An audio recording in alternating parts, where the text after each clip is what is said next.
Another morning, another clear, cloudless sky. I had no room for complaints as far as the weather was concerned. You're awake surprisingly early, considering you don't have school, my lady. Pendleton poured me a cup of tea as he always did after breakfast. Today's was a cup of flavored Earl Grey. Well, I'm to visit Holmes and Watson's office with Marple. I can't afford to sleep in and be late. He may not have directly asked, but I saw no reason to hide it. I finished the last bits of the paper I'd been reading before looking at him. Knowing Marple, were I even a teensy bit late, she'd often leave without me. Oh, I can picture that. About as well as I can picture you running after her, completely beside yourself, before tumbling unceremoniously to the floor. You shan't give up so easily, of course. Rather, you haul yourself up over and over, pursuing her relentlessly like a wild animal. Are you attempting to praise me or make fun of me, Pendleton? Make fun of you? Heaven forbid! Why should I ever do any such thing? I get the slightest feeling of ill will from your choice of words. Ill will? Gracious no. I am but a playful tease in comparison to the malice depicted in that article. Pendleton made a quick glance at the open newspaper. Counterfeits found in Minton tableware collection nearly presented to the royal family. This is inconceivable! I've always adored Minton tableware. Their floral and gold leaf designs are so beautiful. I can see why Her Majesty loves them. How deplorable that Her Majesty was almost presented a forgery. It absolutely is. It sounds like counterfeits being on the market has been an issue for some time. Indeed it has. Some of them are so well made as to be almost indistinguishable from their originals. I shudder to imagine a world where the place of genuine articles has been overtaken by forgeries. As do I. If this continues, the value of originals could plummet. It disgusts me to think that there are people taking advantage of our desires for beautiful tableware for their own profit. My lady, I certainly do understand your concern regarding the price of genuine goods decreasing. But you aren't going to be late for your gathering, are you? Dash it! I didn't know it was so late! After being seen off by Pendleton, I rushed to meet with Marple. We were to meet in Mayfair, London's West End. Wait for me, Marple! She'll leave you behind if you cannot keep up. Watson us to his and Holmes' flat, and so we decided to walk the way together. Are we still not there? I can't see how those two walk this distance to school every day. It stimulates the brain and allows us to collect our thoughts. So, if anything, Holmes wouldn't mind walking an even longer distance. Although, I have to wonder if there are enough thoughts in Watson's brain to properly collect. That's rather mean. Come now, I was only teasing. I'm sure there's more than dust somewhere in there. I'm certain that was no simple tease. They use this flat as both their living space and office, and by the sounds of it, they pay the rent using the proceeds from their detective work. It's a wonder they earn enough to be self-sufficient at their age. And to do it all without any women in the house, at that, how do they manage the washing and cleaning? I can't see Holmes in the kitchen, at least. He's more likely to use beakers for testing the blood of corpses than making the tea. I wouldn't want to drink tea made like that. Oh? Why? Why? Well, you know, the thought alone makes me ill. But that's absolutely revolting, isn't it? Fine point, if Holmes were normal. I don't think he would let a little common sense stop him. Even then, whatever Holmes can do in regards to cooking and cleaning, I should think Watson even less capable. And yet the shirts they wear at school are always nicely pressed, certainly not the work of a man's. That flat is a bit of a special case. It comes with free meals and tea and such from the landlady. Oh, now that you mention it, I'd heard as much from Watson. What a sweet thing to do for your tenants. Poor thing. Looking after Holmes must be a nightmare. More of a nightmare than caring for a pet cat, I'd wager. We continued to chatter away until we finally reached the flat. How many times had I been here now? All right, this made it the 4th, didn't it? I should prefer a carriage for the 5th. There you are. I was hoping you'd arrive about now. Thanks for dropping by. We were happy to. I wanted to come and visit again soon, so the timing was just right. Were you off on an errand just now? I was, but only to the post office to send off a letter. And if you'd ever like to visit, you don't need to wait for an excuse, you know. Coming to see us is reason enough, isn't it? I suppose you're right. Thank you. Speaking of, hope it was alright to call you over like this today. Very much so. Besides, you must be rather taken with this lady to seek outside help for whatever dilemma she's in.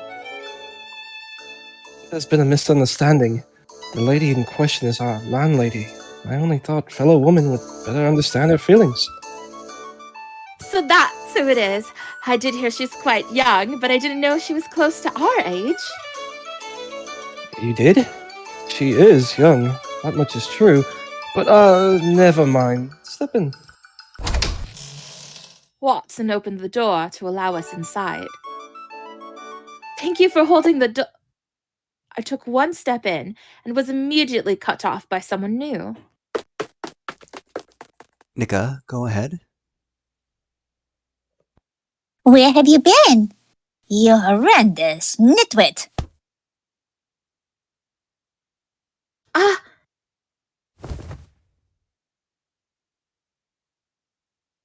I could scarcely let out a yelp of surprise before a small girl had crashed into me. She had a lovely mint shade to her hair, mostly tucked beneath a yellow bonnet that was fastened with ribbons near both her ears.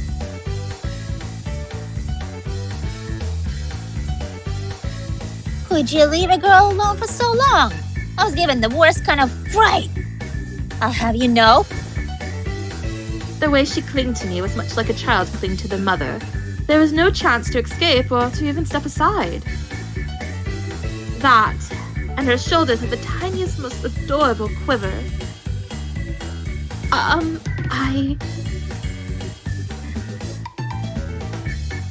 So lady through this. A failure at one, that's what. I've been terrified this entire time. Just terrified. If I die during the case, I swear to become a ghost whose those that desire to haunt you forever. I suppose the best course of action here is... What shall I say? Forgive me. It was never my intention to frighten you, young lady. What are you doing? I'm pretending to be an English gentleman. Who might you be? The girl seemed bewildered from having realized she scolded the wrong person. Or could that perhaps have been the way she always looked? Her eyes, striking blue, were as large as I'd ever seen, and were made more doe-eyed still by tears that sparkled. She's a schoolmate of mine in Holmes. I called her here. It's a pleasure to meet you. My name is Emily Whiteley.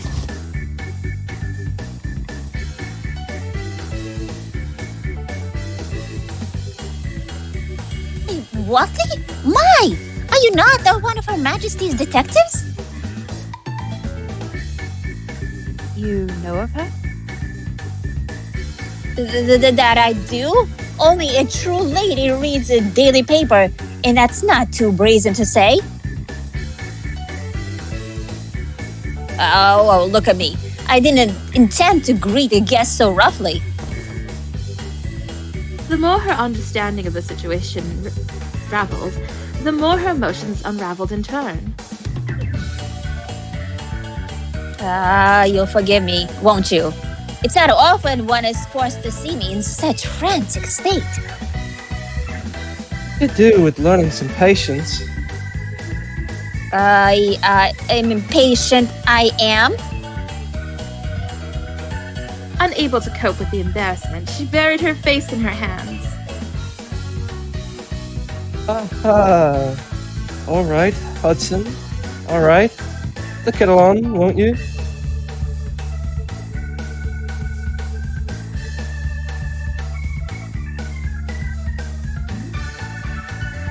Nika, Right away! I pour you the finest tea you've ever had. Do come along in.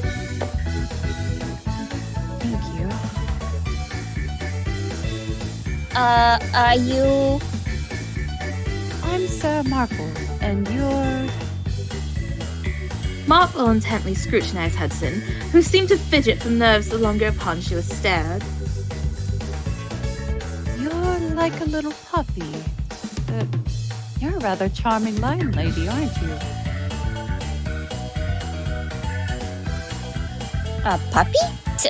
I can't say I've been called that before. Regardless, come. I'd love your help with this. It would be my pleasure. We made ourselves comfortable as Hudson prepared some tea. Here you are. Ooh, thank you. And for you, Miss Marple? Thank you. There. Put it down with more care. Gently now. You both know I'll spill the load of it once I start drinking. Alright then. I ought to introduce myself. I'm the landlady here, Abigail Hudson. Yes, we've heard a lot about you. You could call the meals here, yes? I make every single one of every single tenant. I'm not one to boast, but everyone loves them. It's what you call boasting. And not only do I the cooking for one of the goodness of my heart, I do all the washing and cleaning for some hopeless tenants who can't manage it themselves. Nika, wash some of your arms and arms. My what? Tries to solve the arms and arms. Okay. And would you look at that? I have an outshining example right here. He is one of the wearing a hat. She pointed at Watson so directly that a shockwave might have flown from it. Neither he nor Holmes do any of the housework at all. It is unbelievable. Must you tell her that? I only speak the truth. You don't get to deny it. It boggles the train the only grown men have been under the roof and can't learn the first thing about washing or cleaning it.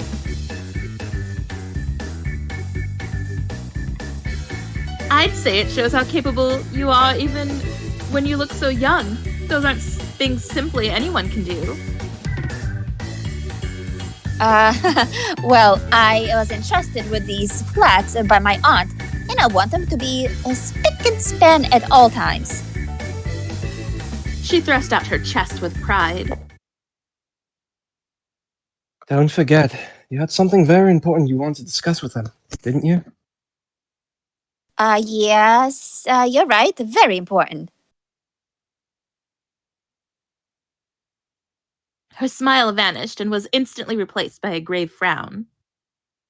Tell us everything. Listen. Something dreadful happened last night. Hudson had a way of jumping from one expression to the next without losing an ounce of sincerity. She was growing increasingly emotional as she explained her predicament. When I returned home at 9, I found my room in disastrous state. I know I locked the door when I went out, too. Around what? Oops, sorry. Okay. Around what time did you leave home? 6 at night. A relative of mine was visiting London, so we went to eat at a place belonging to his friend. So the crime took place sometime between 6 and 9 in the evening. I was so frightened. I rang Scotland Yard immediately and I had them investigate. Fortunately, the master key for everyone's flats was in a safe. It all went there. No money was taken either. Now, one thing I haven't been able to find is the very important piece of tableware. It was part of my grandmother's collection. They said they'll try looking into it, but the odds of finding it seem to be low. Do you suspect it was stolen? Yes, and there was something else essential about last night.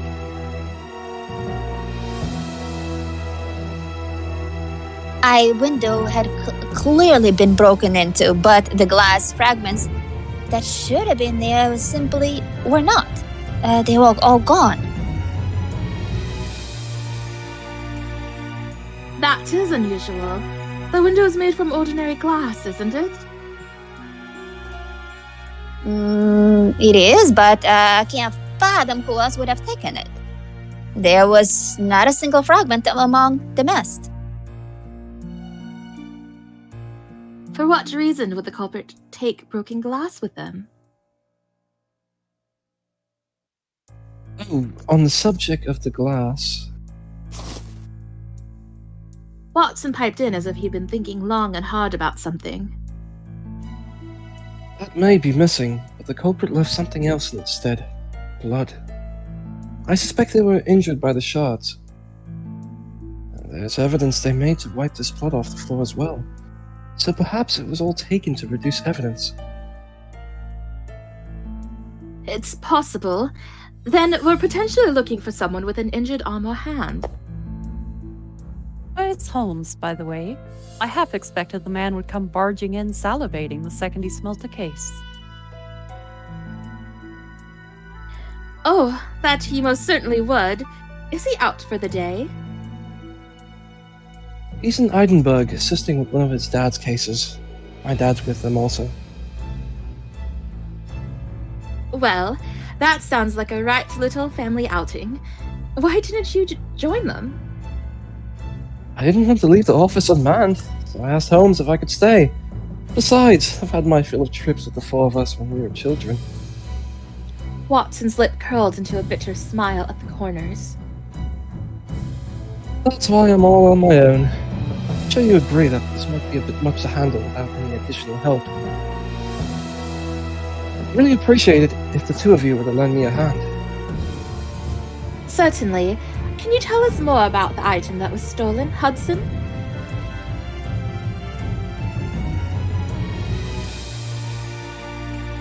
Plenty. It's a regal Dalton plate, for one thing. Quite an old one, too. With a well-loved floral and fruit design. Is such as pristine condition, where Mom said that they were really on a tableware with colors as pretty. Which item has more value? The stolen plate or that cup and saucer with the flowers and lemons? Marple indicated in the direction of another item in Hudson's collection. The plate, of course, not to devalue them, but the cup and saucer are both false. Look at the mark on the back. I gently turned the saucer upside down.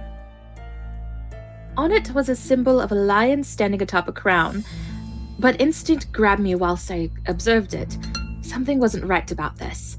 I turned over another nearby piece of tableware and confirmed my suspicions. There was a striking difference between the two designs. See? They aren't quite the same as one there. And I don't mind it though. I might not be real thing, but my mom gave it to me and my grandmother used to drink from it, so it's real for me. I can't rest easily if I don't have it, so I always keep it with me. Hudson. She was right that the marks on the cup and the saucer were different to that on the rest of her collection, but this was not the end of my suspicions. Marple, am I correct in thinking the lion is only meant to have one tail? You are, but this one has two. In fact, everything except the tea set depicts a lion with two tails. Hudson, may I ask a question about this cup? Actually, I'd like to ask you something myself first. Watson quickly led me and Marple outside for some privacy. Is something wrong? Well, you see... Something doesn't add up. She's telling us that the stolen plate is genuine. I can't help but think. I know what's been bothering me. The cup and saucer are false? The cup and saucer are both counterfeit, right? They aren't, as it so happens. Those are very genuine. You were just saying yourself that the mark on them was different, weren't you? Your memory can't be that pitiful. Oh, you're right. Silly me. Then the only genuine Regal Daltons are the cup and saucer. It's the rest that are all counterfeit, aren't they? That's right. She's been convinced otherwise ever since she was a child. She doesn't have a clue. Interesting that the culprit chose to steal the plate in this case. I have an idea who the thief could be then. Who could have stolen the plate? Someone close to Hudson, perhaps? It had to be someone close to her. That's why they chose to steal something important for her over something of monetary value. That's how I see it. A burglar would have targeted something they could sell. But that begs the question, why steal it at all? If we stayed outside for much longer, Hudson would grow suspicious, so we decided to go back inside. And upon our return, as if it only had just come to her, Marple suddenly began to share an old tale. I'm reminded of a similar story from my grandmother. The case of the Benjamin family, if you've ever heard of it. Oh, do tell. It happened in her home village of St. Mary Mead. The Benjamin family ran the only shop in the village. If it is there, then what does it have to do with here? I'm sure she'll get to that. Just keep listening. Alright. Yeah, shut up, child. Like this case, tableware had been stolen. It was the culprit who later claimed to have found it before promptly returning it safely to its owner, earning a considerable reward in the process. So they're set for the whole thing up for a reward. That's right. I wouldn't be able to tell the full tale the truth hadn't come out at some point, of course. They were later ostracized for their actions. The owner of the tableware was a kind soul, however, and they forgave the thief for their crime.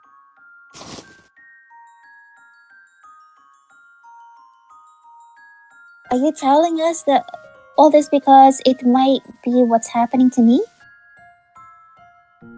It's one option, though it's still too early to say for certain. We can't yet dismiss that we might be dealing with an honest to goodness theft. Wait, I've got a brilliant theory of my own.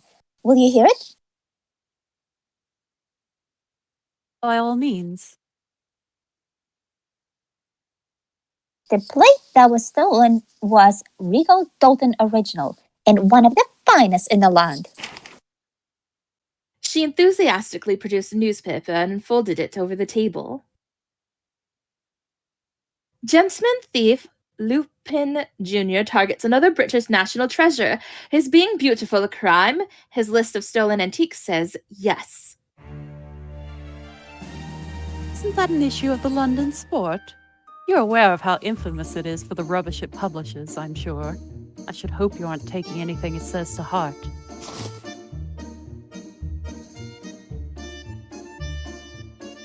This bit right here. He's even started setting his sights onto the treasures lurking in the ordinary British homes. Readers, beware. This must be in. Dear. Oh. Right. It pains me to say this after the work you've put in, Hudson, but I doubt Lupin Jr. is the culprit. Agreed. I'd also recommend you stop reading that newspaper immediately. It's for your own good. But that plate is a national treasure. Why, if I were your gentleman thief, I wouldn't dare turn down the chance to steal it. Perhaps, but he wouldn't make a mess of a young lady's room in the process. That's simply not the way he does things. From what I've observed of his thefts, at any rate. Well, there must be some explanation. With no defense left for her claim, Hudson grew quiet. This conversation wasn't without its results, at least. We now knew that the best place to start our search would be with the people closest to her. Right. Let's start our investigation. Would it be all right if we borrowed a list of the current tenants? Of course. I only ask that you keep its contents private. Not to worry. We will. Hudson went over to the shelf and pulled a handful of documents from it, which she then displayed for our perusal. You want the current list? Which is this one. Thank you. Oh, what's that one over there? I was drawn not to the one she displayed most prominently, but to a second sheet, one that looked ever so slightly aged compared to the other. For this one, it is the previous tenant list. We used to have one more fitted than we do now. I see. Might we look at that one as well, as a precaution? I don't even see the harm in it. Mind you, I can see it being relevant in your investigation. No reason not to start with the current list as things stand, but better to be thorough. Oh, it is time to start questioning people. May I join you? My, would it do for the landlady to leave the building unattended? These are special circumstances. And that ring means you would never abandon someone in need, right? Never, ever. Leave the investigation to me.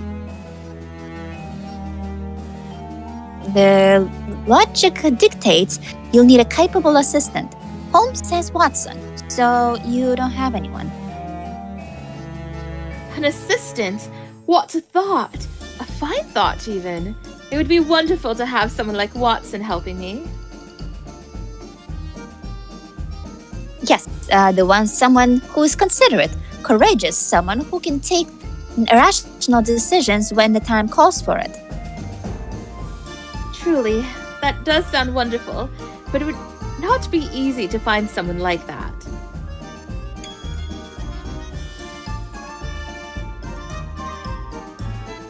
It's good thing that you don't have to search then. From now on, I'm your assistant. Hudson, you can't force her into it. And why not? I'd give anything to solve this case altogether. Maybe so, but you're the client in this case. It's much too dangerous to be coming with us when we might come across the thief. What if they were to come back when they see the flat is empty? We've nothing to fear. Not with you as a wall to shield us from the danger. A wall? Why not something more like a gallant knight? Even so, for something resembling a human? Come to my defense, won't you, Emily? I'd say we're as ready as can be. Remember to arrive promptly tomorrow, Watson. We can't do this without you. Are you ignoring me?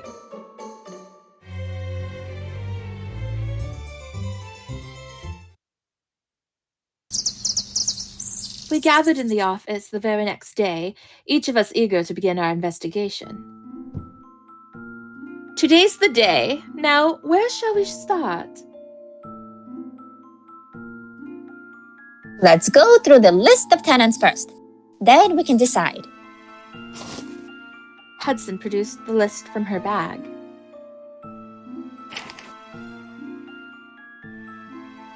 First, we have Mr. Curtis, who lived in the innermost room.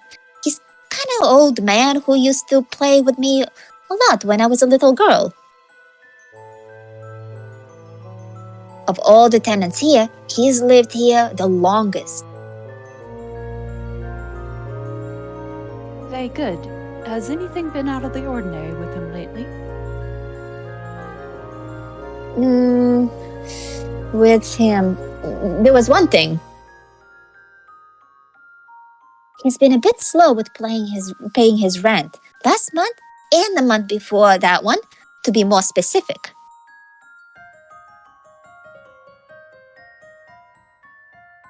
Thinking of it, I've yet to receive this month too. So he's likely having financial problems? It's possible. Next, there was the avid traveler, Miss Blois. She went on a holiday to Italy a week ago and came back this morning.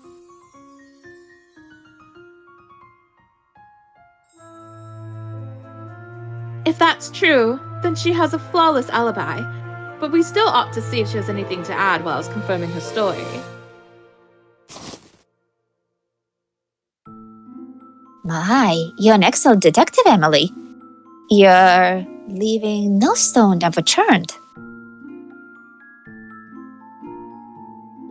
Well, it isn't difficult to pretend that you've gone on holiday when you haven't. Even if she did, there's a chance she may have relevant information to pass along.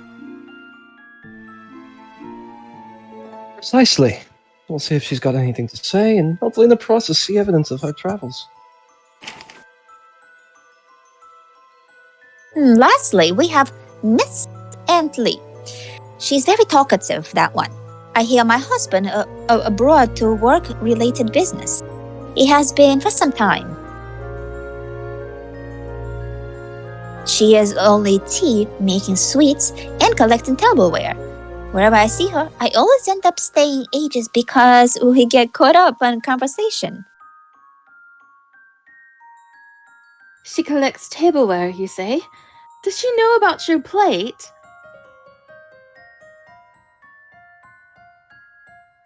Yes, she does. And I know all about her collection as well, of course.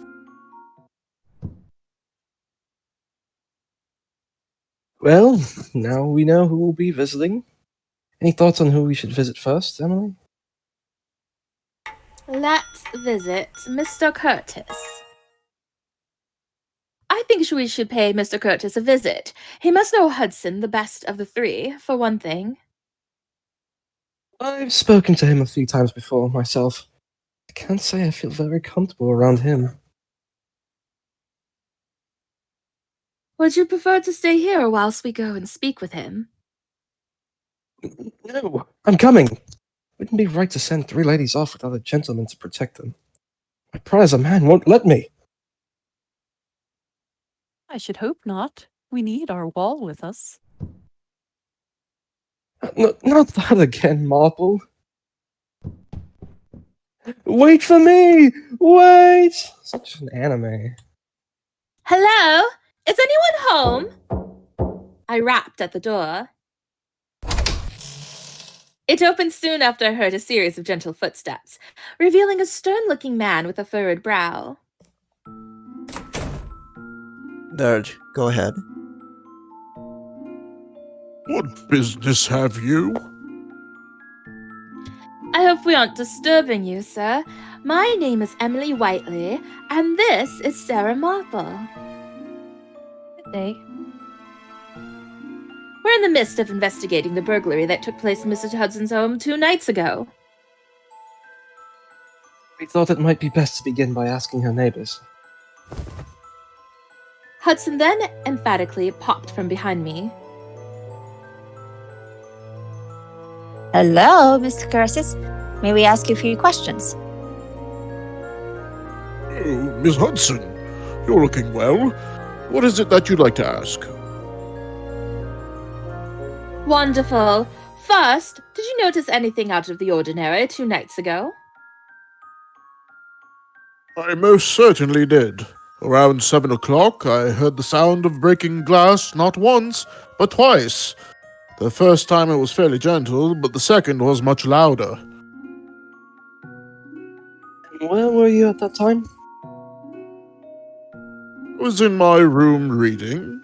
I'm not as sprightly as I once was, so I've not been going out as much of late. So you didn't go out at all that day? Oh, no. Oh, am I a suspect?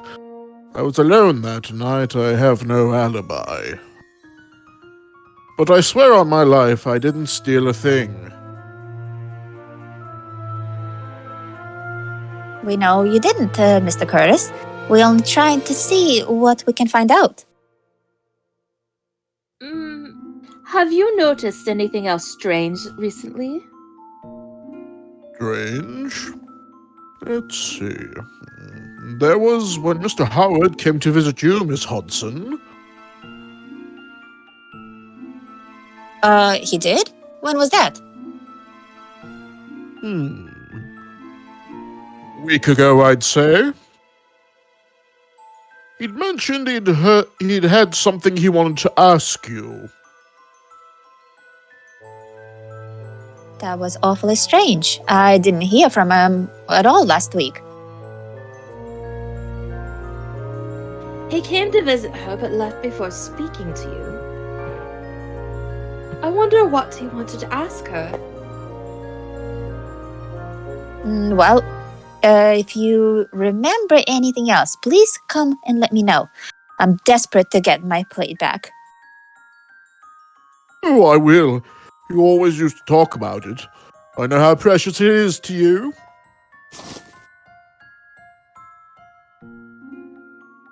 Trying to be as inconspicuous as possible, I chanced to glance at Mr. Curtis' hands. 2 of the fingers on his right hand are wrapped in bandages. Well, thank you very much for your help. I extended my right hand to him, trying to act as naturally as possible. Anything for Miss Hudson. I only wish I had more to say.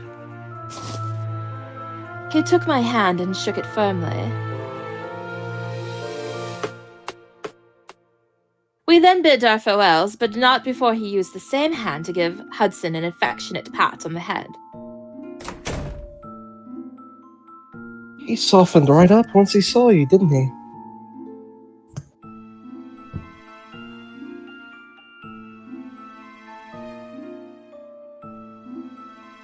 Wait, he did?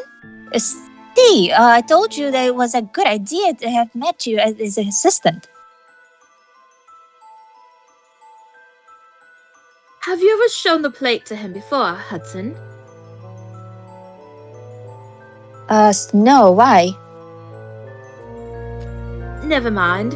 It was a random thought. So he doesn't know exactly what it looks like. Let's visit Mrs. Blois. We went to visit Mrs. Blois' flat. Natalie, why don't you voice Mrs. Voice too? You're... God. Should I... I don't know what voice to do for her. Your room was vandalized? How that must have given you a fright. That's not all. One of the plates was stolen in the process. That regal Dilton plate, I take it. And a lovely one it was, too.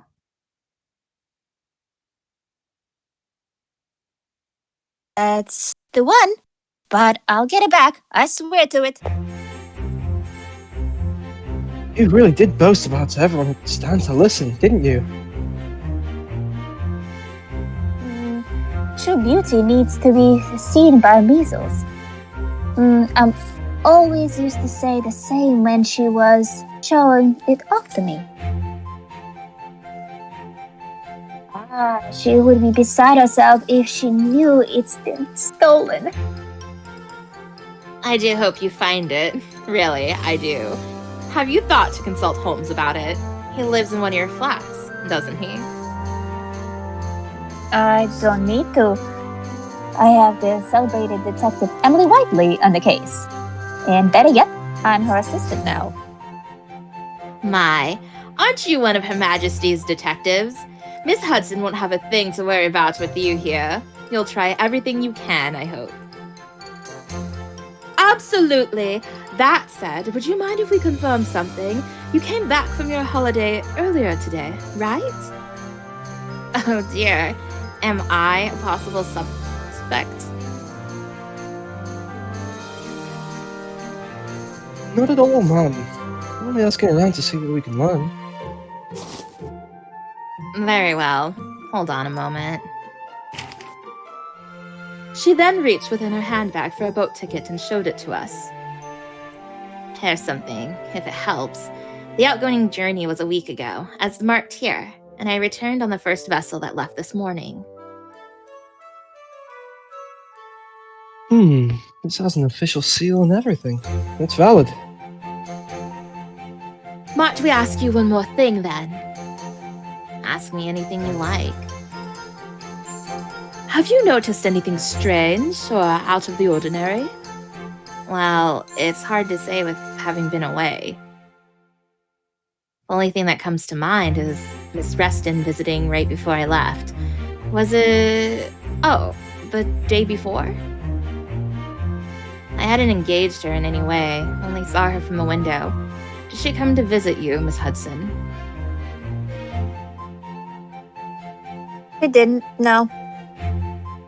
Really? I assumed she must have had business with you. I distinctly recall her standing in front of your flat. I see. Thank you for your help. I'm glad to have been of service.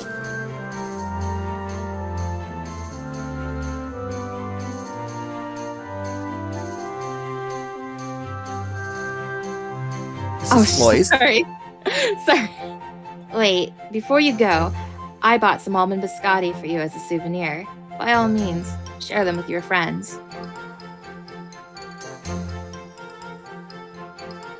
How sweet.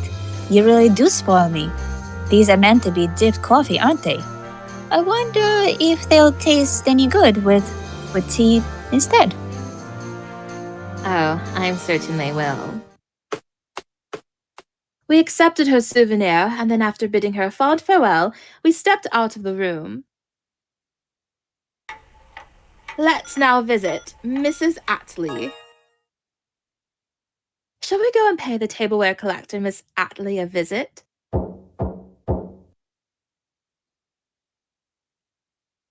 We arrived at her flat and were, with enthusiasm, hastily invited inside. Kelly, would you please? Oh boy. I almost want to make her this weird southerner, but I'm not gonna. Anything will work. Do it, do it, No? No, Do it. I'm Fucking not do it. do it! Better fucking do it. Go I for am it. not doing We've had a that. valley girl. Why stop now? Just fucking do it. Yeah, just do it. Just do it. What's the It's a girls' harm? episode. Do it. Gosh. Okay, it's too silly. No. Okay.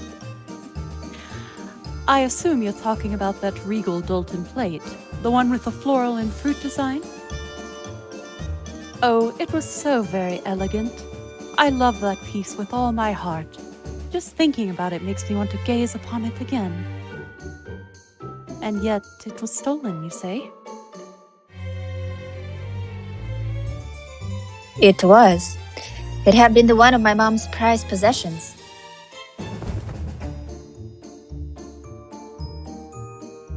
She's not hiding how fond of it she is. He seems a bit too fond of it. I'm honest. Well, I can certainly understand the thief's feelings. How I'd love to keep it all to myself. Or perhaps I can adopt you and obtain it that way. You always say the most peculiar things. Is it so peculiar? I dare say there are plenty who would trip over themselves to get their hands on a plate that stunning. Like that gentleman thief Lupin, perhaps. Lupin, coming here? What makes you think that? Ah, might you be an avid reader of the London Sport as well? Oh, are we a fellow fan? Then you must have seen the article to which I'm referring. I'm afraid I haven't, though I see now how you two became such good tea-drinking companions. You think very much alike.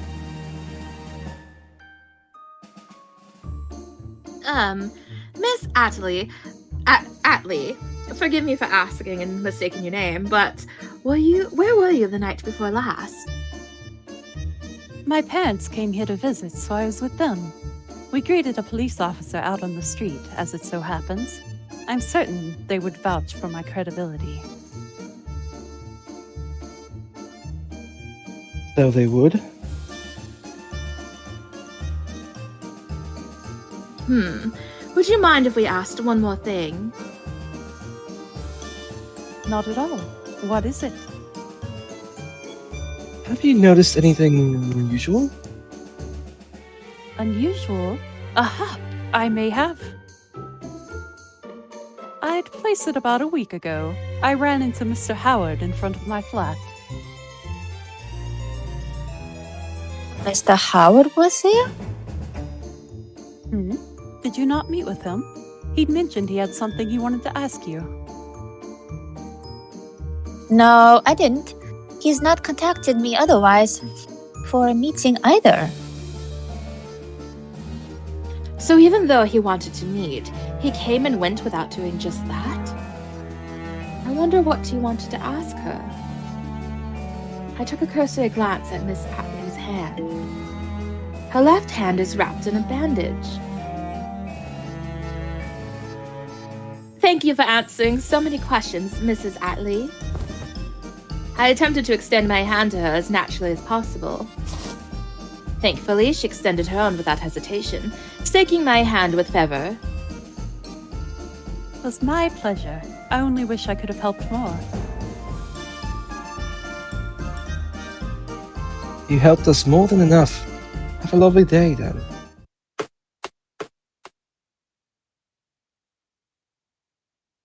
We bade her farewell before leaving. Lord, that was an experience. After leaving Miss Atlee's flat, we all found ourselves feeling particularly tired. Indeed, she is an unusual one. The last one who ought to call others unusual. Shall we go over what we know so far?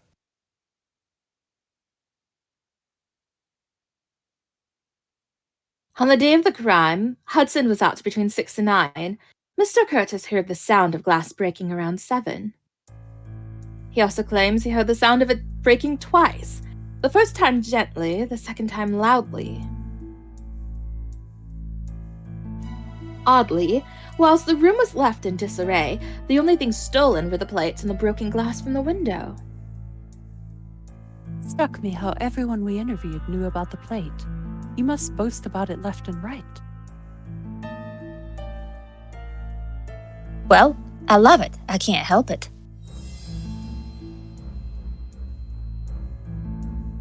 Still, Mrs. Blois was away on holiday, and Mrs. Atlee was with her parents, so they both had solid alibis. Mr. Curtis's age seems like it makes sneaking in through the window difficult. Would you mind if we had some tea as we discuss, Hudson? Right away. Hudson sprang into motion and was off in a split second. The hardest thing to work out here is the motive. What reason would any of them have to steal just the plate? That really is the question. Incidentally, Mrs. Atlee is aware that it's a counterfeit. What? She is? Yes, she's kept it from Hudson because she doesn't want to dampen her spirits, but she told me as much rather quietly when we were on the way out. This is a conundrum, to be sure. With all we know in mind, there doesn't seem to be a single one amongst them who has the ability and motive to steal it. The sound of tiny footsteps and clacking china approached. It was Hudson, carrying a pot of tea and several cups on a tray. Tea is served. Thank you, Hudson.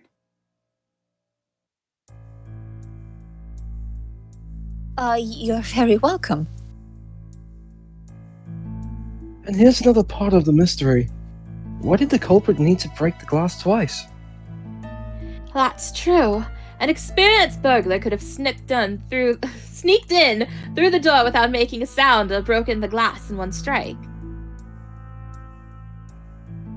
Would they have lacked experience in burglary?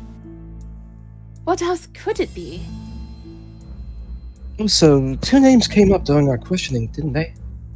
Miss Reston and Mr. Harwood? We looked at the list Hudson had given us. Neither of those names are on this list from what I can see.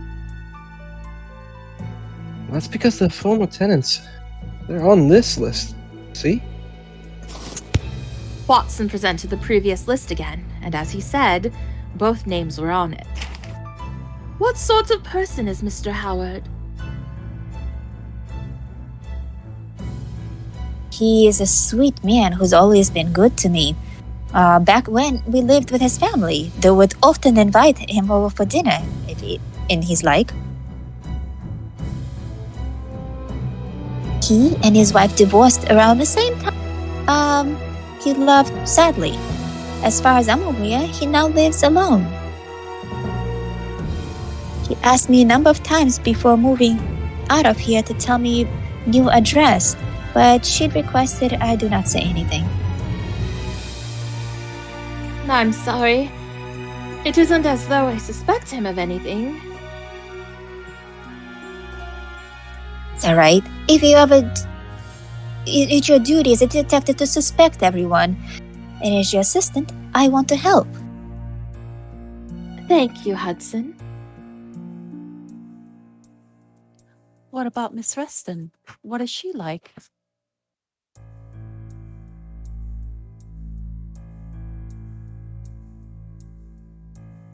Her? I don't know her very well.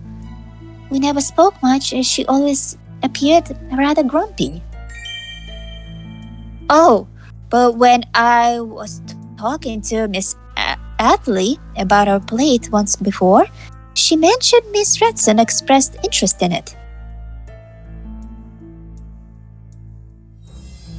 One of her hobbies is making ceramics, apparently, so she was asking a lot of questions. If that's so, she wouldn't be short of places to hide a plate.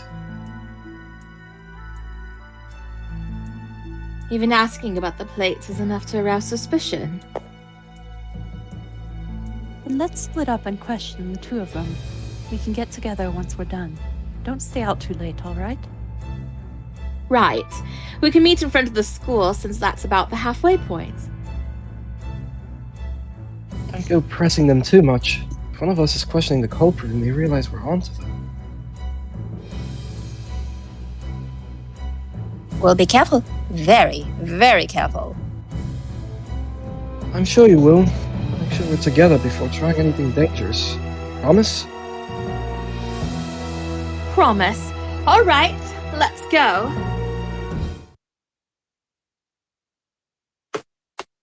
This is quite a trip. Mr. Howard's home was situated on the outskirts of London and quite near to the East End. This wasn't known to be the safest area in London. The streets were plenty occupied by those with nowhere else to go. It's terribly gloomy here. Are you certain we're going the right way? Very certain. In fact, we're almost there. As soon as we're in the house, we'll be safe as can be. It's just that I've never been in this area of London before. I've heard there were many poor and unemployed people here, but I never expected such a sight. Oh, of course. You're a noble woman, aren't you? I should have considered that before dragging you all this way. Please, you mustn't feel guilty. Let's take the safest route we can back. However, if you don't mind.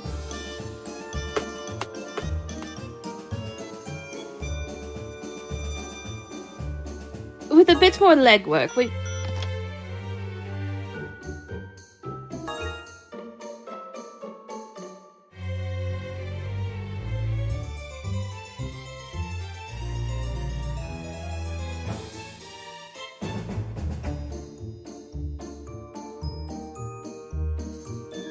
Certain. In fact, we're almost there now.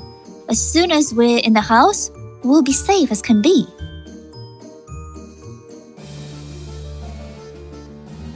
It's just that I've never... Oh, wait. I read that part already. Oh, did we? I think you're on the highlighted part at the bottom. I didn't see it. Agreed. Oh, look, Emily. I think that's it.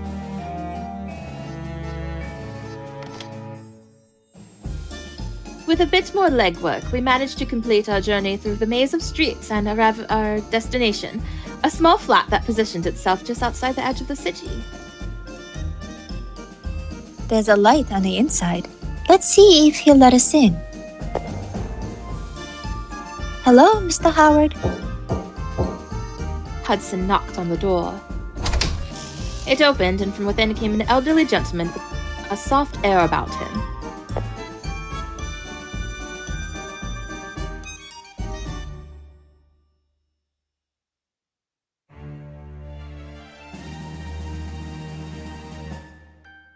Dirge, would you please? Well, if it isn't a young Hudson. It's lovely to see you again. Well, that's what I should be saying.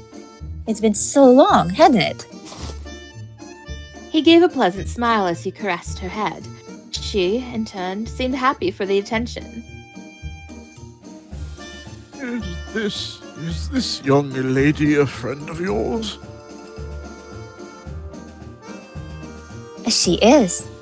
And Cecilia, we're passing by. I thought we might see how you're doing. Well done, Hudson. I gave her a subtle nod in approval, which she returned with a witty wink of her own. That's another one with an injured hand. His right hand's dressed in a bandage. It's a pleasure to meet you. I held up my own right hand to him, seeking a handshake. He didn't accept it. Rather, he simply pointed inside his home, kept at his soft smile. Would you like to come inside? I should think it easier for us to talk in here. Thank you, sir. My handshake rejected, I lowered my hand back to my side. Did he not realize what I wanted? He definitely noticed me put my hand out, and it's only natural to shake another's hand in those circumstances. I saw his eyes look in the direction of my hand. Of that I was certain. Perhaps. I really am happy to see that you took some time to come and visit, Hudson. It's afternoon tea time, so how about we enjoy a chat and a cuppa?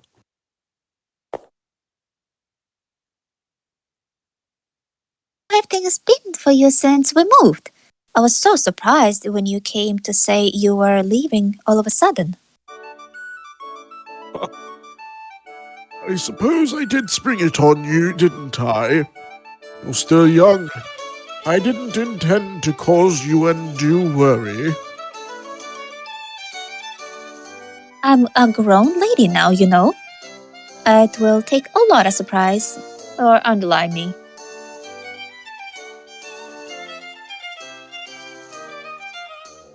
Besides, I did tell you that you could always come to me if you needed help. Well, I suppose you did. Things were a challenge after losing my job, but looking back on it now, all I can do is laugh. Living in your own is hardly freeing. Again, Mr. Howard affectionately patted Hudson's head with his left hand as she spoke, and she was more than pleased to indulge. Are you no longer wed? There was an underlying sensitiveness to my question. I hadn't known if it was even an appropriate question to ask.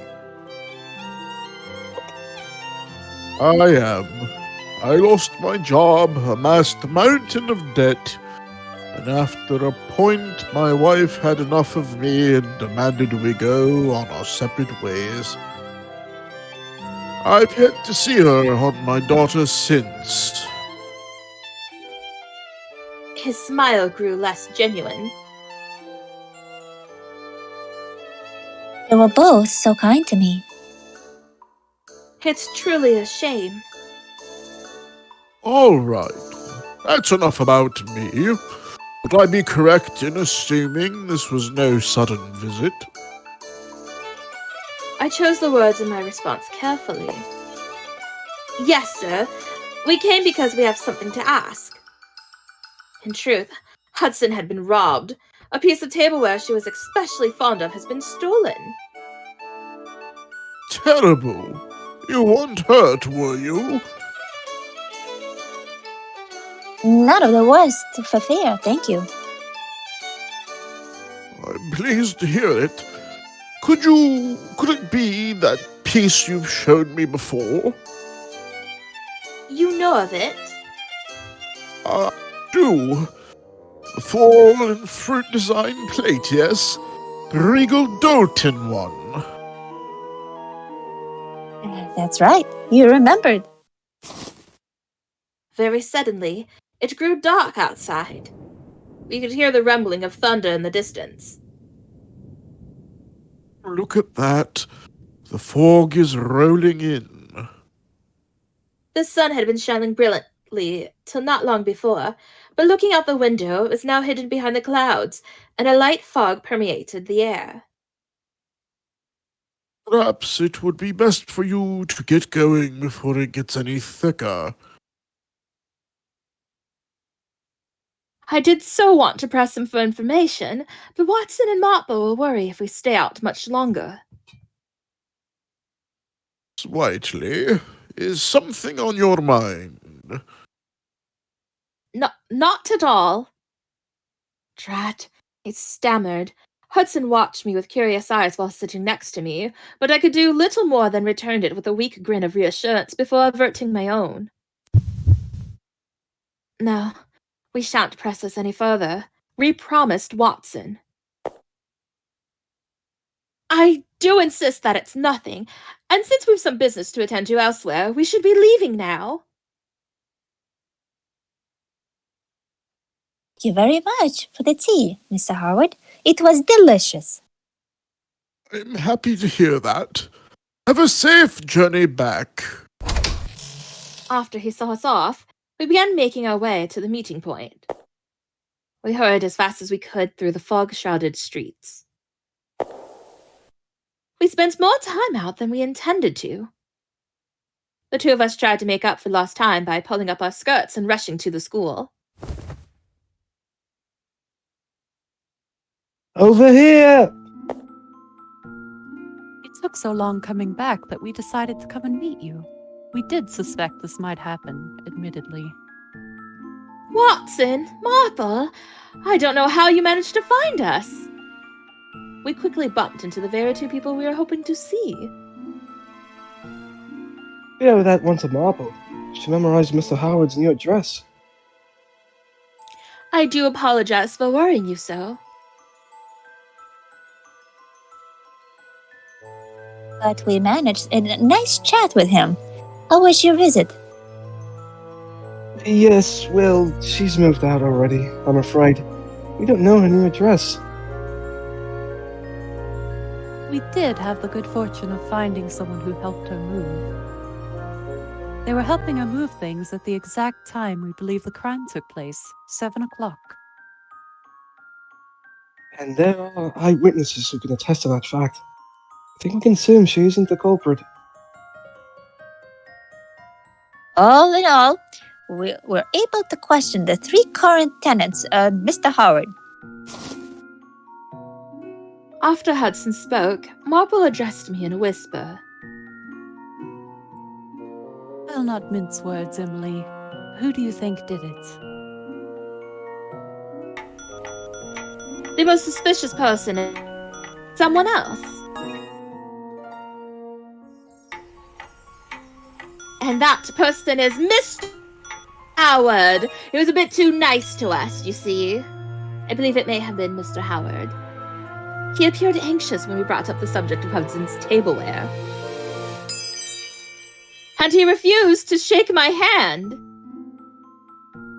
Come to think of it, during the case of the Benjamin family, the thief hadn't committed the theft because they were in need. They were someone the family knew and trusted. Their motives were less related to money and more because they wanted the family to owe them a debt. So you suppose this case mirrors that one, then? The thief stole Hudson's plate to put her in the debt? Watson managed to enter the conversation without Hudson noticing. I'm thinking so, yes. Did you happen to see a pattern during our questioning? Everyone we met was delighted to see her. They all thought very well of her. Watson, might I ask you a favor? What is it? When we're finished here, will you come with me somewhere? And Marple, can you see Hudson back to Baker Street? Well, of course, but what for? I take it you have something in mind, Emily. I do. Would you? All right, leave it to me. With Watson at my side, I returned to Mr. Howard's home. Oh, I wasn't expecting to see you again so soon. Hello again, sir. I have something important that I should like to discuss with you. If Hudson means anything to you, and you must know what I mean, I'm hoping you'll listen to me. He fell silent for a moment before slowly opening the door. I'm inside. It's been some time, Mr. Howard. It certainly has. Are you here for Hudson's sake as well? Yes, I am. Sorry for how sudden this must be for you. We were shown inside. The room felt eerily still, but we both faced Mr. Howard squarely. You were the one who stole the plates, weren't you, Mr. Howard? What makes you think that? We spoke with all of Hudson's current tenants, and 2 of them say they noticed you near the flats a week ago. They also claim that you wanted to speak with her. I then pointed directly at his right hand. You need that bandage because you hurt your hand when you broke the windows of her flat, didn't you? The cut was deeper than you expected, deep enough to result in blood on the floor. Deep enough that you wanted to take all the bloody pieces of glass away from the scene. You did your best to clean the blood off the floor, but there was still a little left that you mustn't have noticed, likely because it was dark. It may take time. They've recently begun to use fingerprints as evidence in crimes, and there were some in the blood. That's enough! Mr. Howard interrupted him. He wore a face of deep loneliness. If you've worked out that much, I see no reason to hide the truth anymore. I'll tell you everything. His sigh was both heavy and depressed. He then began to tell his story, and as he spoke, he seemed to accept his fate. As I mentioned to the ladies earlier, I haven't been in contact with my wife ever since she left me. When she left the flat, she took my daughter with her. I found out they gave their new address to Hudson, so I wanted her to share that information with me. But she's very dutiful and responsible for someone her age, and no matter how many times I asked, she wouldn't share it with me. She's been right not to. That she has. That was what led me to try and put her in my debt. Enough so that she would be willing to tell me what I wanted to know in exchange. All it would take for me to be the one who found her most prized regal Doton plate. Surely she would help me then. But when the time finally came to do it, I turned out to be more of a coward than I thought. One strike wasn't enough to break the window. I began to panic, thinking someone might hear the sound and come rushing over. I looked around desperately for the plate. As I did, I began to feel terrible for what I was doing, and memories of the past came rushing back. The days when you still live with your wife and daughter? That's right. I saw all the tableware in the home, and then, quite suddenly, I was filled with a longing for days long gone. It was only then that I noticed my hand had been cut from the broken shards and was bleeding. He instinctively touched his right hand with his left. I worked to quickly clean the blood that had dripped to the floor. Fortunately, that didn't prove difficult. Yet, to clear the blood and prints from the shards proved impossible. With time running short, I pocketed each piece I could find, though it does appear I wasn't as thorough as with cleaning as I hoped. I found the plate I was looking for and escaped through the window, but I'm not certain I could have felt any worse about it. Then, after all that, Hudson came to visit you today. Indeed. I couldn't believe my eyes. All I could think of was that either she had worked out what I had done, or God was punishing me for my actions. She was still the same as she ever was, smiling innocently until the moment she left. All I could do was cower in fear of when my crime would come to light. He shook his head in a way that showed his anguish was too heavy for him to bear. This is the cut made when I tried to break in. It still bleeds, and it hurts when I put too much pressure on it. That's why you wouldn't shake my hand earlier. You really did have it all worked out, didn't you?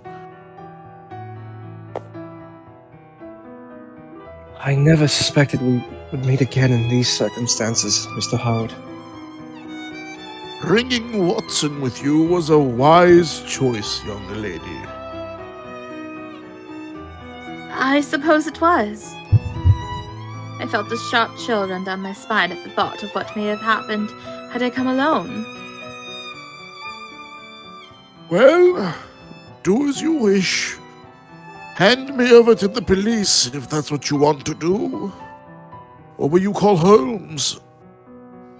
I'm not going to do either of those things, but instead... The next day, Baker Street was filled with the energy of Hudson's voice.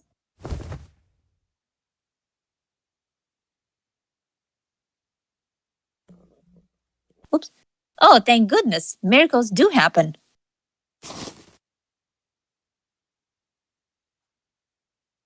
Clutched in Hudson's hands were her beloved plate.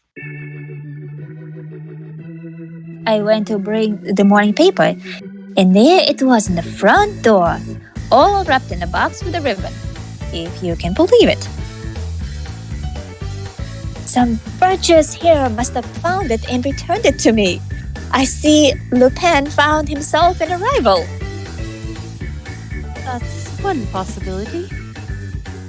This is wonderful, Hudson. It doesn't damage it in any way, is it? It's in a perfect condition, exactly as it was when I lost it, right down to the detail of the paintwork. It is without a doubt my plate. Oh, welcome home, darling. You don't know how I've missed you. Hudson seemingly let out all her energy in one monstrous heave before hugging and kissing the plate in an over-exaggerated fashion. Tears of happiness filled her eyes. She couldn't have possibly looked any more jubilant. If the hero would return to ever come back to visit, I'll have to give them a big thank you. And some of my best tea, of course.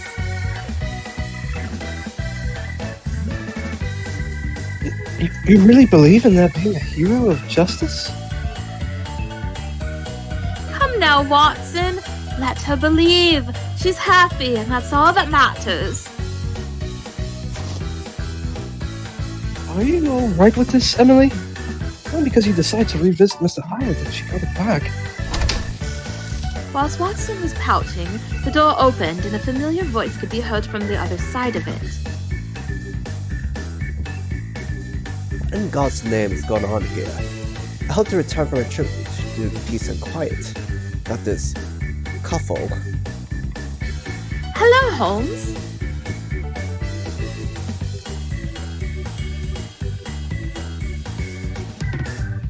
Look, Holmes. Gonna find my regal golden plate for me. I was not aware you lost it, but I'm not surprised. Losing things is what happens when you don't tidy up properly. I'll have you know that I didn't lose it. It was stolen from me. Then Emily tried so hard as that she could find it for me. Oh, and big news.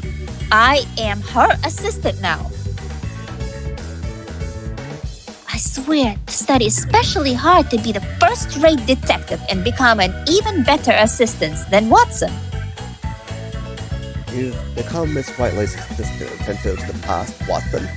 Ha! What a very droll concept. He solves cases entirely by ear, switching an answer by luck more than logic. He doesn't require an assistant, having one would be a complete waste.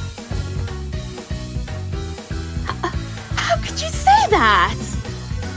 Surpassing Watson as an assistant in stuff as well that isn't particularly challenging.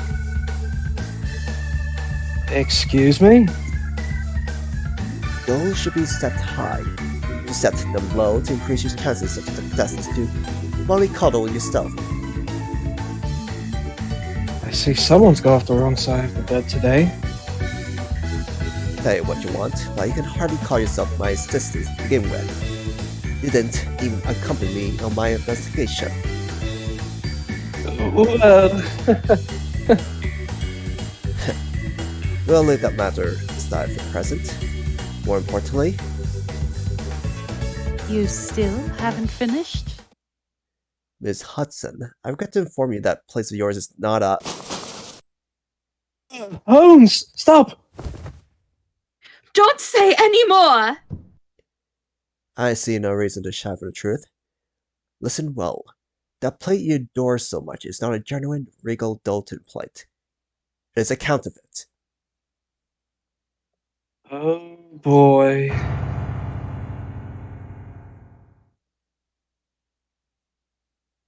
What?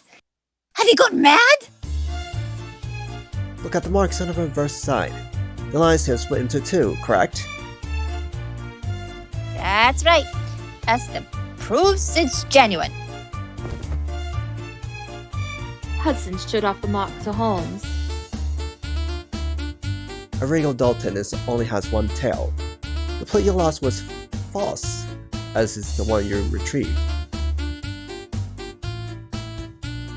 That can't be true. It can't be. Still, there is good news. The cup and saucer you have, at least, are genuine. Look at the mark on the back of those.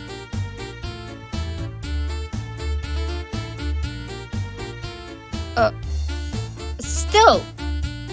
But puzzle plate. The one boasted about so much. Did you know about this, Emily? What about you, Watson? Seeing Hudson stunned by the revelation was enough to make me feel a twinge of guilt. No! Of course not. I've learned something new today. Right, Watson? Absolutely! I had no idea. But who could when it's as pretty as the original?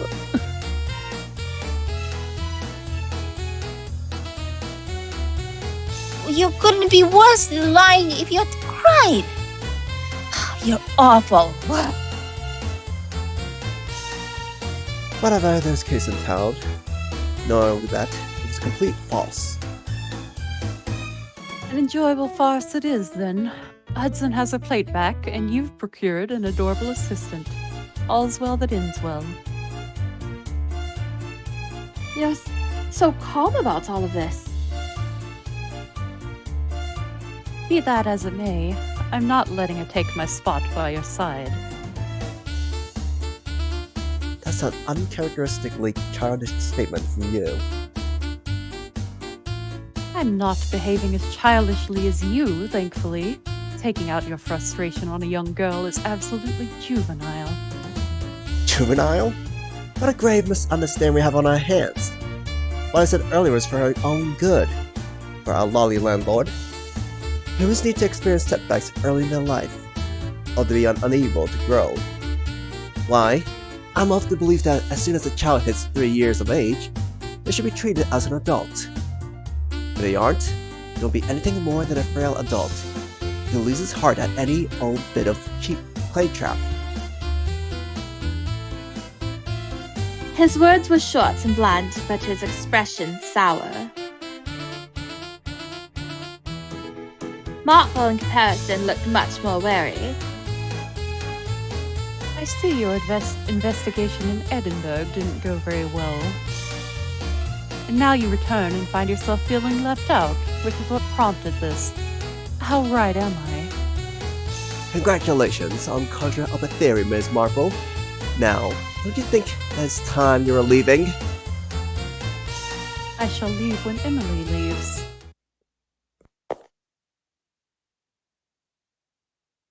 Out in the hallway, I was sulking.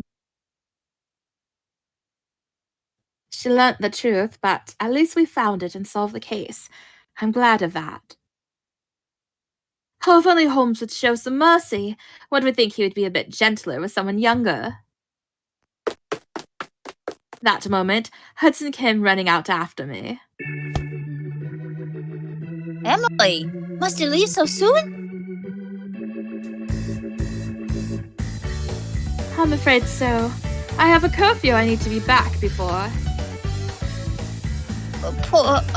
You'll come join me for some tea another time, I hope. I'd love to. If you ever frustrating Emily? Is what Holmes said bothering you? No. Not annoyed with Holmes. More frustrated with it this time. I had no idea of the truth. Hudson? Without thinking, I put my hand on her head and began stroking it. Perhaps I thought to do so because I'd noticed others doing the same. You're so kind, Emily.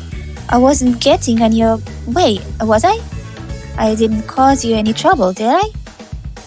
Not once. Everyone only talked as much as they did because you were there.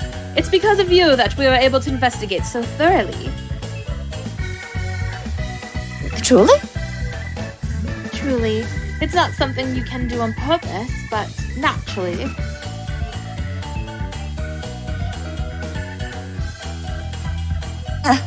Thank goodness. Oh, right. I haven't given you your reward. Reward? For solving the case. I wasn't expecting you to do it for nothing. I'm not a child.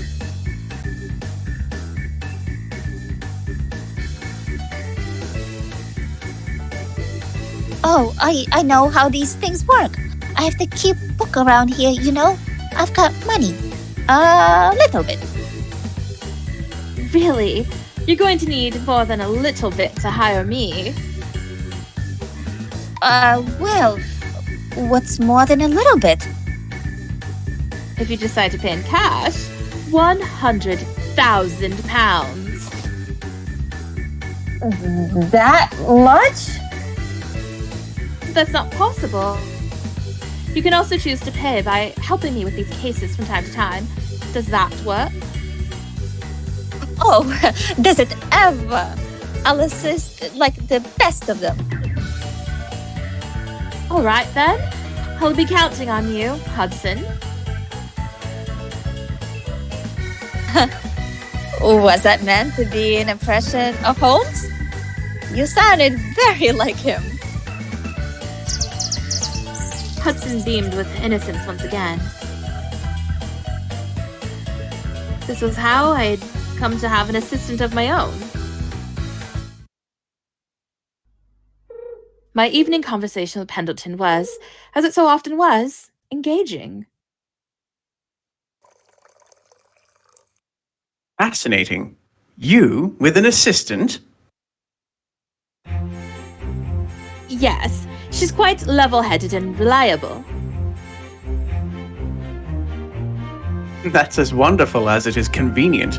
She possesses two of the very qualities you happen to lack. Ugh. You had to go and spoil my fun, didn't you?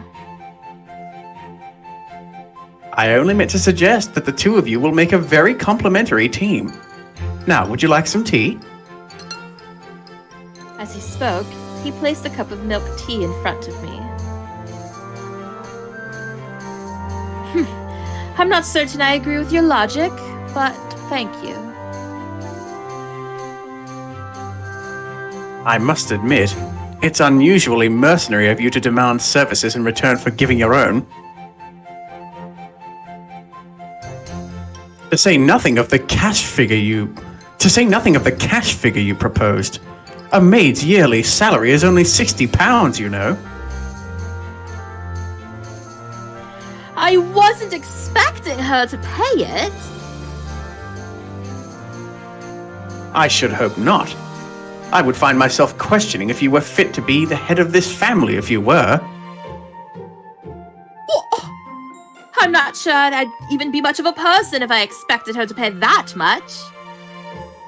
Still, this all feels rather strange and new. You have acquired a young assistant? Well, there's that, yes, but it feels as though I've now acquired a little sister.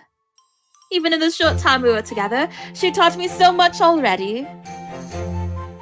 My mind wandered back through the day's events, and I stared at the contents of the teacup in front of me. Pendleton? What is it? If I were to have a sister, which do you think would be better for me to have? A younger one or an older one? I'm not sure I would want you to have either. I have enough trouble handling just the one. What? I never! That's not a very nice answer! I put the milk tea to my lips a second time. Alright, what should I do now? I would like to read a book. Perhaps I should read something. I opened my school bag and took out a magazine. It was one called Atalanta that I had borrowed from Marple. It was full of information related to the goings-on in London, including the arts, culture, education, voluntary activities, anything I could think of, really. Judging by its contents, the new opera being performed at Leicester Square had been the talk of the town. I wonder if I should ask Pendleton to let me go and see it with Marple. Atalanta, a magazine covering culture, art, education, and voluntary activities available in London. I'm feeling rather tired. Perhaps I should go to sleep. As I readied myself for bed, a thought came to mind. I hadn't seen Pendleton at all since finishing dinner. Ordinarily, he would come in and burst into my room to report his progress on his investigation, and yet he was nowhere to be seen. Pendleton! I called out to him, but it was Alicia who came in response.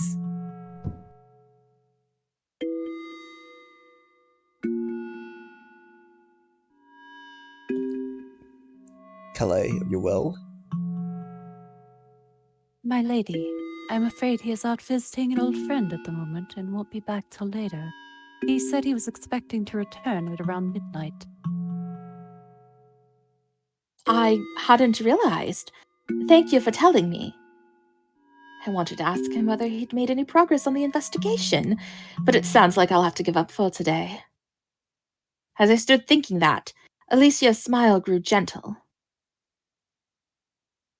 If I may, my lady, perhaps it will do you good to spend your evening relaxing instead of discussing serious matters with him. Well, just this once, I suppose. If you'd like some tea to drink during your rest, I'd be happy to make you some. Thank you. I'd love some. Alicia departed, and before long she had returned with some warm, fragrant tea. Here you are, my lady. Thank you, Alicia. How are you and the other servants faring these days? We're all as proud as ever to serve you, naturally, and most pleased that you seem to be enjoying your new life at school. I certainly am, but I wouldn't be able to if I didn't have all of you supporting me. I'm so grateful to every one of you. It's our pleasure. And speaking of pleasures, we've been receiving some exciting samples from the Whiteley family farms of late. Would you care to sample some of the cheeses we've been sent? Some delicious Wensleydales arrived just today. That sounds perfect. The creamy taste should go nicely with the tea. What else arrived? Perhaps it would be faster to simply show you. I can bring everything up from the basement.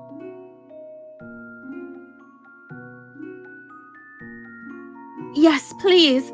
Oh, or perhaps I should go and see it with you. Would that be all right? It's more than all right, my lady. We descended into the basement, Alicia leading the way. Once the room was illuminated, I could just make out its stone wall. The room was full of preserved food, such as wine, cheese, and pickles, and the cold air of the room pricked my cheeks. This is the only part of the mansion that was left intact when the rest burnt down, come to think of it.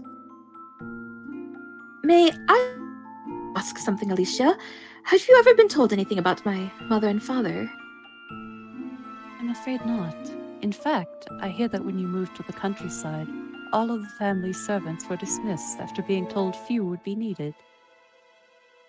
As such, no one amongst the current staff knows anything regarding your life back then, myself included. That is how Pendleton wished it as well. He believes it is better that those who serve you don't know what happened. Oh. Listening to her story, I found myself feeling blessed to have Pendleton anew. If any of them had known the killer's face the way I did, they would surely be placed in harm's way.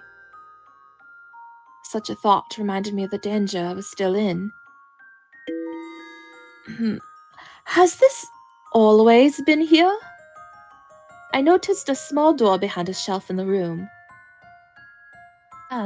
But it's usually hidden behind the shelf, making it difficult to notice. Have you ever opened it before? Not once. We don't even possess the key to do so. Alicia shook her head, looking slightly puzzled. Meanwhile, my curiosity grew. I couldn't help but wonder what was on the other side. Which of these cheeses would you like to try, my lady? You have plenty of options to choose from. They all smell scrumptious. I'm going to be spoilt for choice.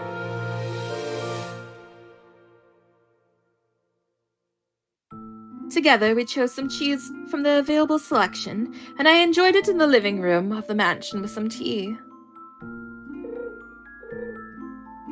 It didn't take long for the existence of that mysterious door to begin rapidly fade from my memory.